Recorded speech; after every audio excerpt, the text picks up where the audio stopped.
This is Zarf 0.20 update. There's been quite a few changes, and we'll go over a couple of those at the end, but first I'm just going to walk through Zarf. For those who haven't seen it, we'll do just a quick start guide and walk through that. So on the Zarf website, I'm on zarf.dev, you can check out the documentation, and we've tried to keep that up to date now and keep that synchronized. So there's a lot of information about what Zarf is and how it works and the why, etc. there. You can also join us on Slack. So we have a Slack channel as well. You can go to that and join the conversation on Slack if you want to, but we'll just go ahead and follow this guide here for now. Okay, so first things first, we're going to use Homebrew, which is one of the new changes to install it. We are now releasing updates automatically using Go Releaser to Homebrew for Linux and Mac. Still no Windows binary yet, but for Linux and Mac, you can use Homebrew. So just got an empty folder here. I'm gonna remove some old stuff here. Okay, so I have a few examples pre-built we'll use in a minute, but for now, just gonna copy and paste.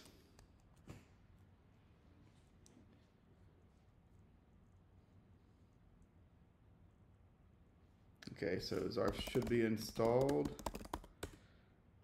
All right, so version 0.20, and you can see the rest of the Zarf commands if you read through what they are, but for now, we're just gonna go ahead and continue the instructions. So first things first, we're using kind here. You could use any cluster, local or remote. Zarf actually also includes K3s bundled, but one of the new changes was version 20 is if you're on a Mac, it won't prompt you for K3s because it's a binary for Linux. So for us, we won't see that, but for Mac users, you will actually see on the Zarf init a question if you want to install K3s, and we're going to say no there if you see that prompt.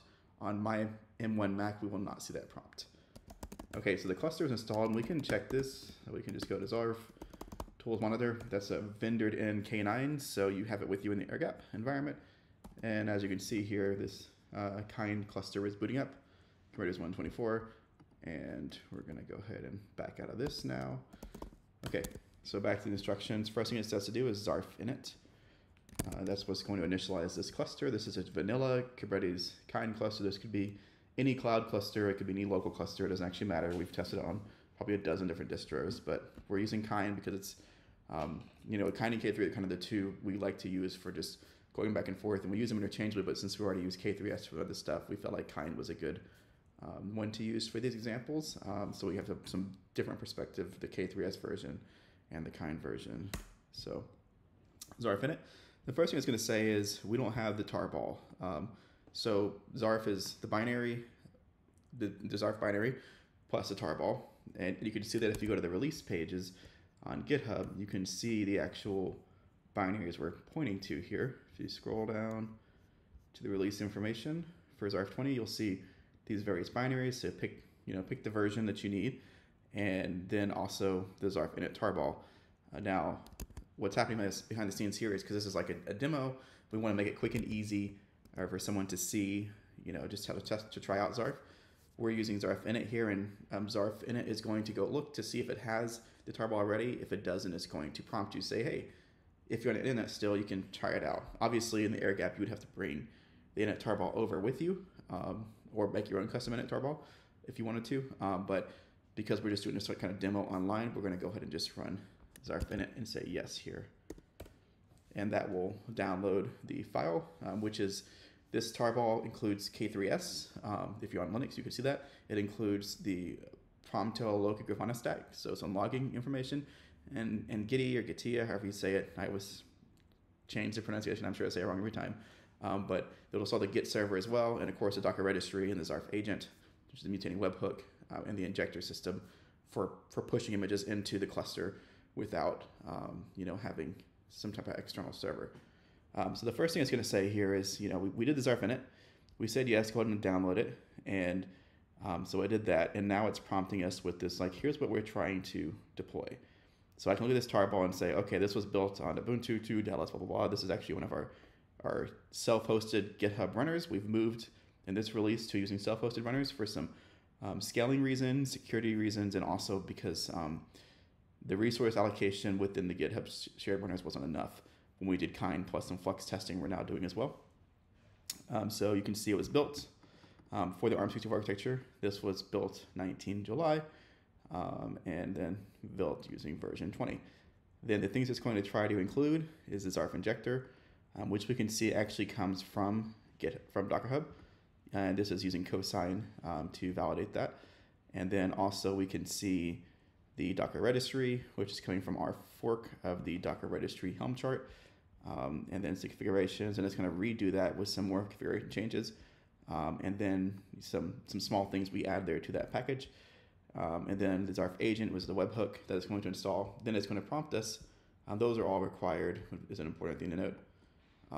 The one that's going to prompt us for now is logging and Git server. But initially, we get to the screen. The point of this is to say, here's everything that's possible that you could be exposed to in this package that you might agree to. And if it says required, it's not going to prompt you again if you say yes, which is an important note. Now, one of the things we do here is we try to generate some software bill of materials. We're using Sift and Witness from TestifySec. And so what we do with that is we produce these SBOM artifacts from the images, and then we publish them within the package in a static way so you can just see them and interact with them without having any kind of server running or any type of software. So it's putting that on disk in the same folder. So I'm in the Zarf demo folder. It puts it in the Zarf SBOM folder.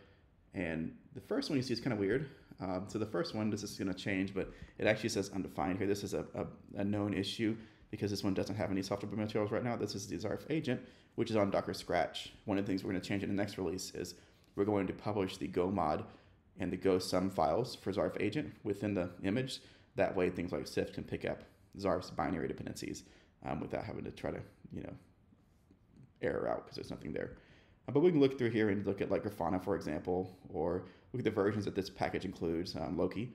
We could just go through here and look at this and look at different files, see what's in it, look at versions, like is SSL included? Cool. Where does it come from? An APK, SSL client version 134.1, release 5. So this is the kind of information that we try to provide just to give some more data to users about what's happening and obviously where some of that data comes from.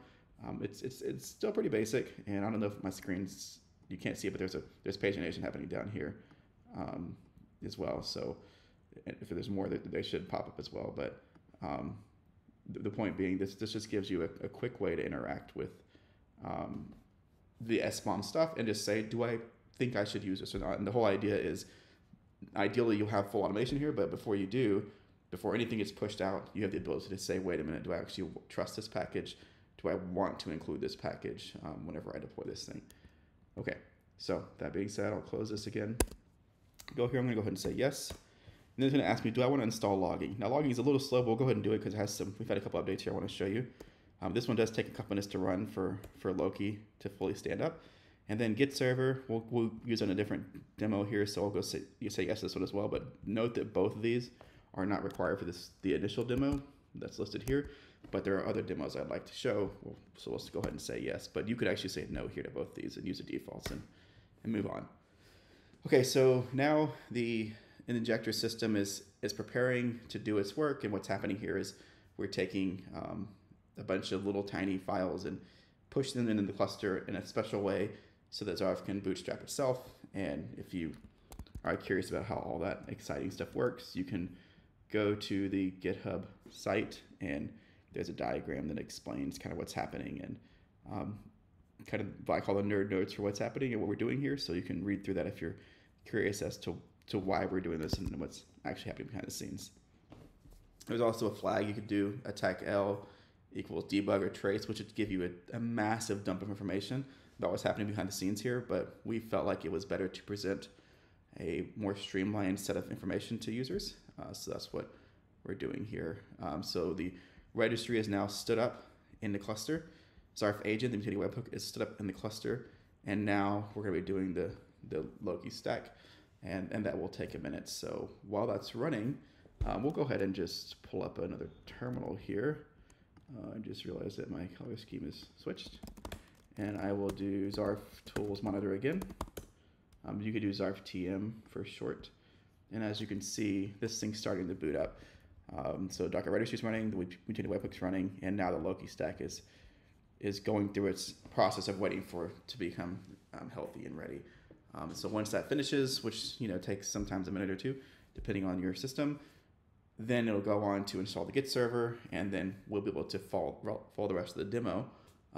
While that's happening, we'll go ahead and cover a couple other things here. So if we go back to the directory and look at these other packages here. So we do have a few other packages here. So I'm going to go Zarf package inspect and just take a peek at a couple of these. So let's look at the maybe the Flux test one. And so we can see here what's inside that thing before we even attempt to deploy it. We can see that's a Zarf package config as well, that was built by me on my machine today. So that was something I just created here locally, and the version I used was Zarf 20 to build that. And then here's the things that it includes. It basically includes Flux, and then also includes pod info deployed via Flux. Okay, cool. So now this is done. So one of the changes we've made is Zarf Connect has gotten a little smarter. So if we do Zarf Connect, and I don't know if you can see this right here, Zarf Connect logging, for example. I'm going to take this credential here and let that open up. And so some of the feedback we got was that it's, well, how do I use Grafana? So one of the things we try to do is pre-populate with an example of using Grafana. So we're using Grafana to look at Loki's logs here and to see what it collected from these different tools. And right now we're filtering just on namespace. And obviously you could do more than that. You could use the browser to do it. If you didn't know how to kind of work this, you could add that here, or you could just do the language if you wanted to. And there's a whole set of learning you could do here, obviously, but we're just kind of just showing you, here it is. You're on something that is of some utility that you could actually look at and watch, live, for example, and just see some data that's happening as you interact with the cluster. So we'll go ahead and close this. That was just one of the changes. This is automatically populating out some endpoint for you to look at in Grafana to make it a little bit more accessible for folks who don't know how to use that. Okay, so we're going to abort that tunnel now. Now what we did there was we created a tunnel to that using essentially kubectl port forward, sort of. It's the same code, but built in as Zarf. And we connected to that dynamically. So we created a local dynamic port. In this case, it was 58796. And then forwarded that into the service to connect to it to access that without doing an ingress. And this is important for us because we didn't, in air gap, ingresses can be tricky, especially the TLS part of ingresses, because you don't always trust generic certificate authorities. So normal ones might not work, and your DNS entries might be completely different, or even your TLDs could be different in air gaps. So to avoid the complexity of ingress and TLS and routing and all those other pieces there of network kind of concerns around firewalls and whatnot, this allows us to connect directly to the same process that we used to create the Zarf cluster. We can now use to interact with it. And the same thing for a Zarf Connect Git. We could log in here and see Gitty and do all that stuff just the same way. I think it's Zarf Git user. And there's nothing here yet, but there will be in a little bit when we populate something.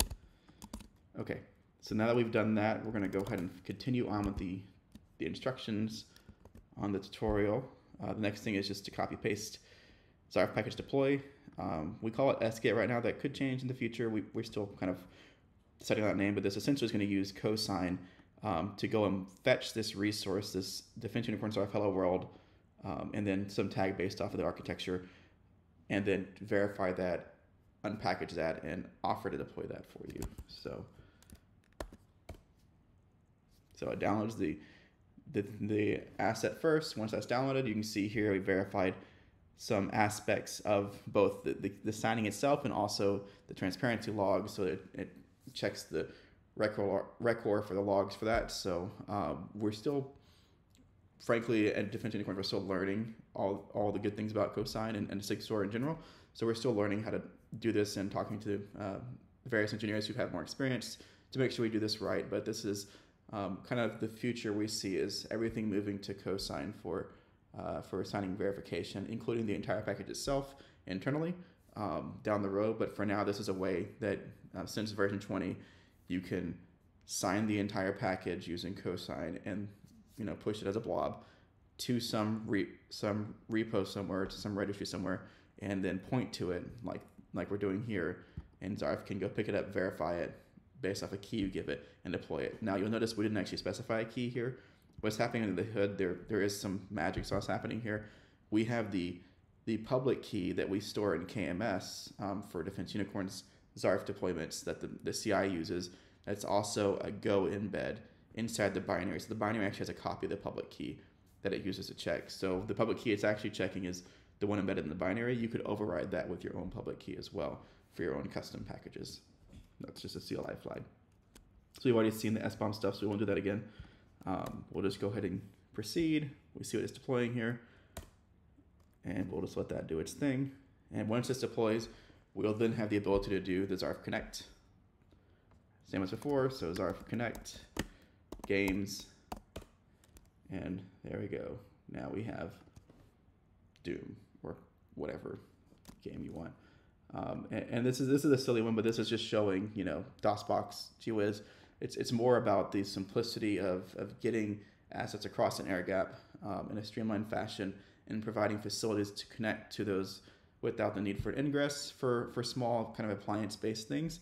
Obviously, the ingresses still have their place in air gap too, but for the very simple scenarios for single user operations, this felt like a really good kind of balance of simplicity and security. So this is just our presentation of here's Zarf and here's how you do it. So beyond the initial demo and beyond that initial, okay, cool, there's other examples that we have that I'm already built. So going back to this list here, these are all in the repo under the examples folder. You could build these yourself as well. So there's several here that we could choose from. I'll just quickly do the Flux test one because it's kind of the thing that was added in Zarf 20 that we haven't done before. So if I do a Zarf package deploy, and I can just kind of be presented with information to fill out, so I can tab through and see which one I want. We don't give you more metadata at this point because we'd have to untar it, decompress it, and extract it. That would be kind of expensive for larger packages, so we just present the list and we try to provide naming convention automation that makes this simple. The Zarf package part is fixed. Flux is based off the package name, or Flux test I should say, then the architecture, then the extension. So we'll go ahead and do this, and what this says it's going to do is it's going to deploy Flux, and it's going to deploy pod info, and we could look at the SBOM for this and see what these things are that we're trying to pull down, where they came from, and all the stuff you would expect to see from SBOM tools. We can kind of go through and just look through all that to see what's actually inside the scene before we say yes. We're going to go ahead and say yes here and allow that to do its job. So this will first push Flux, the Flux image to the registry, and then it will deploy the Flux CRDs, and then release the actual pod info into Gitea, which it's doing right now, or Gitty, still don't know how to say it. And once that pushes in there, then it'll be able to point to it via Flux. Okay, so I'm gonna go ahead and go back to Zarf Tools Monitor here. So we can see that things start to boot up. And what's happening here is the mutating webhook actually looked at the Git repositories and was able to mutate that and change its source to the internal Zarf Git server that we're using, and pass in the credentials for that, so that it's actually, we didn't change it in the manifest, the mutating webhook changed it for us for Flux. So that's pretty interesting. And we can also, let's see if there's anything else useful. You can actually see the mutating webhook in action. So if you go to the pods and you go down to the Zarf Agent, you can just see what's happening and what we're doing there. You can see like it already told us once, so it's not going to patch it again. And so that's kind of like the new thing is we've properly are able to mutate, uncreate, and update Git repositories in Zarf 20 so that you can just specify them and it just works. And what that looks like, just to go look at the example, if we go over to GitHub, you can kind of just see what we're doing there. This is the examples, Flux test, and you could go to the actual version in case it changes. If you want to, we're looking at version 20 right now. So you can see that what we deployed here was just what you represented, same information. But if you want to look at the actual details, Flux install is just straight from the Flux export. It's just a very long YAML that dumps all the Flux information. And then you can see here the actual customization we're using to deploy the Git repository and the configuration for Flux. This is basically the Hello World tutorial for Flux, creating that package and deploying that. And I'm going to go back real quick and see if there's anything else in this release that we should cover. There was a breaking change, so we weren't doing the shorthand anymore. We felt like it was not explicit enough, and it was confusing for users, like which way you're supposed to do it. So everything is the full path now, but if you attempt to do it the old shorthand, it'll just warn you that that's no longer supported. And to change it, we don't save the credentials for you anymore to disk automatically. That was causing some issues and some dependency concerns, and also it's very difficult because now all the ports are dynamically bound, so the port changes every connect. So that's something that to be aware of.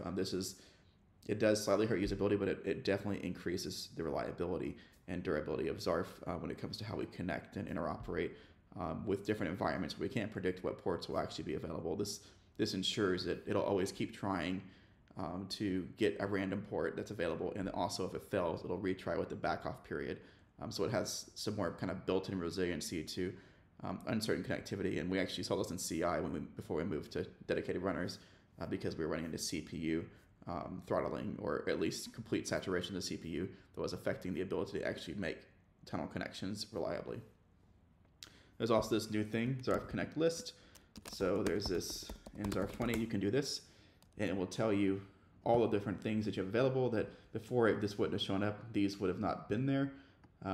And Connect List didn't exist at all as a function, but even afterward, you couldn't find these because they weren't embedded. So now they're all there. You can see them all and just do any of those Zarf Connect, games or get or logging or whatever like we did before. So that's a good one. Some people had issues with using the temp dir because the rel stig shrinks the partition for temp to like 7 or 8 gigs, and now it's causing problems for larger packages. So now you can override that if you want to. There's also this new thing, this no progress thing, which for those that hate the Zarf logo popping up all the time, which it only pops up on help and init, you can also no progress, and if I can type, and that should hide that logo, which is handy for some people, but also on installation, it doesn't do all the percentage-based ticks and progress bars and spinners. That was just saturating lots of logs in CI systems. So if you're using Zarf in a CI system, you can do no progress to hide that. Or if you're in your environment variable with CI equals true, as in GitHub's case, it will also automatically add the no progress. So that was also a change we did this time around. I mentioned the Loki logging in Grafana. Obviously, we demoed the sget deployments, the init package downloader, and there were a few fixes that we've kind of, there was nothing critical besides the ability now to bind to Git repository on update is probably the biggest thing, and of course Big Bang version update and a couple other package updates and some docs updates. I think the last big thing that's important to know is that we have added now, if we open up VS Code, we have added this JSON schema validation. So now if you look at the package here, for example, JSON schema will represent to you what the valid options are. And if you try to do an invalid option, it will error out and tell you, sorry, that's not cool, that doesn't work. We've tried to start to add more explanation to different things and also filters. If you format it incorrectly, it'll warn you of that. So that's pretty cool. But with that, we've also now tied the types in the code base to the schema automatically that generates from the code. And then the schema generates the documents. So if you go over to the Zarf docs site, you will now see this, I think it's under user guide, Zarf CLI. Yeah, so all of these commands are actually built from the, I'm sorry, that's the commands when you do the schema. Yeah, so all these schemas, sorry, are built from the JSON schema. So as you look down through here and you see like kind, for example, you see one of the valid values. One of the interesting things that was kind of cool, I thought, I didn't realize it did at first, was if you have regex rules, you can actually test what that is. If you don't know regex very well, it'll actually take you to an example where you can just see is this valid, and what's not valid. So you can see that this one matches, this one doesn't. So that's pretty neat too. That was a cool feature that we kind of got for free with the documentation stuff. So that's the big stuff. We're trying to improve the overall experience with onboarding and getting up to speed with Zarf, but also some of the important things around durability with this release. This was very much a housekeeping release, not a lot of major breaking features or awesome features, I should say, but a lot of important tech debt and a lot of important kind of resiliency around the product so that it gets closer and closer to GA. We're more confident with what's actually been built here.